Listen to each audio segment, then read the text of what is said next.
Guys, স্ক্রিনে যে ভিডিওটি দেখতে পাচ্ছেন এটি একটি সামরিক জাহাজ। আজকে আমি ঘুরতে চলে গেলাম সামরিক জাদুঘরে। আজকের ভিডিওটি অনেক আকর্ষণীয় হতে চলেছে, তাই ভিডিওটি স্কিপ না করে সম্পূর্ণ দেখবেন। আসসালামু আলাইকুম everyone and welcome to my new blog. Guys, এর আগে আমি ঘুরতে গিয়েছিলাম লালবাগ কেল্লা, তো আজকে আমি যাব বাংলাদেশ সামরিক জাদুঘর। তাই বেশি দেরি না করে ছুটে চললাম দানবের গতিতে। সর্বপ্রথম চলে গেলাম আমি গুলিস্তান, দেন ওখান থেকে আমি উঠলাম বাসে। আর গাইস, এই বাসে করে আমাকে যেতে হবে বিজয় সরণিতে নব থিয়েটারের পাশে, আর ওখানে অবস্থিত বাংলাদেশ মিলিটারি মিউজিয়াম অর্থাৎ সামরিক জাদুঘর। আর গাইস, ওখানে গিয়ে তো আমি অনেক অবাক, কারণ বাংলাদেশ সামরিক জাদুঘর যে এতটা সুন্দর এত উন্নত হতে পারে এটা কখনো আমি ভাবতেই পারিনি। এক কথায় বলতে গেলে দেখার মতো একটা জায়গা। ভাই রে ভাই, বঙ্গবন্ধু সামরিক জাদুঘরে মোট 6টি পৃথক অংশ রয়েছে, যেখানে বাংলাদেশ সেনাবাহিনী, নৌবাহিনী এবং বিমান বাহিনীর জন্য নিজস্ব গ্যালারি রয়েছে। এছাড়াও প্রত্যেকটি বাহিনী গ্যালারিতে বঙ্গবন্ধু কন্যার অন্তর্ভুক্ত। বাংলাদেশ সামরিক জাদুঘরে মূলত 6টি অংশে গ্যালারি সাজানো রয়েছে, প্রতিটি অংশে ভিন্ন ভিন্ন প্রদর্শনীও রয়েছে।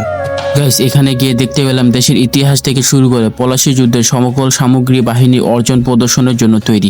এখানে ভেতরে বাহিরে অনেক কিছু দেখতে পেলাম।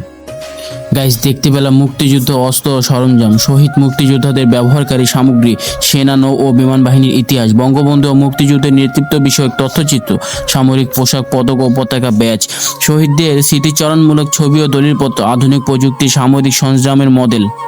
গাইস, আরও দেখতে পেলাম মুক্তিযোদ্ধাদের আলাদা গ্যালারি, শিশুদের জন্য শিক্ষামূলক প্রদর্শনী, 3HD ডিজিটাল স্ক্রিনে যুদ্ধের ইতিহাস দেখানো, জাদুঘরের পাশে সুন্দর লেক ও খোলা প্রাঙ্গণ।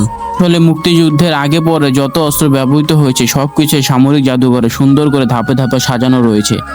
আরও দেখতে পেলাম মুক্তিযুদ্ধ গ্যালারি, 1971 সালের মুক্তিযুদ্ধের ইতিহাস, 11টি সেক্টরের মানচিত্র, মুক্তিযোদ্ধাদের ছবি, শহীদদের স্মৃতি, পাকিস্তানি সেনাদের আত্মসমর্পণের দলিল।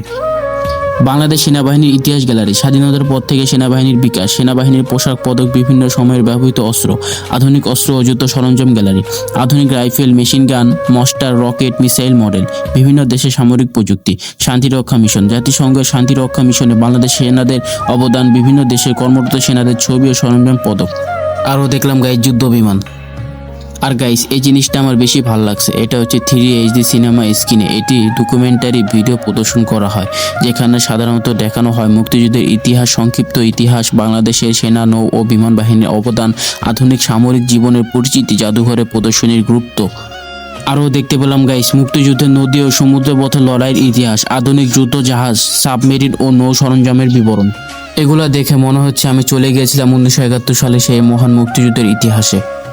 ভিডিওটি প্রায় শেষের দিকে, এখানে আসতে পেরে আমার অনেক ভালো লাগলো। এর সাথে আমি দেখলাম 1971 সালের মহান মুক্তিযুদ্ধে কি কি অস্ত্র এবং যন্ত্র ব্যবহার করা হয়েছে।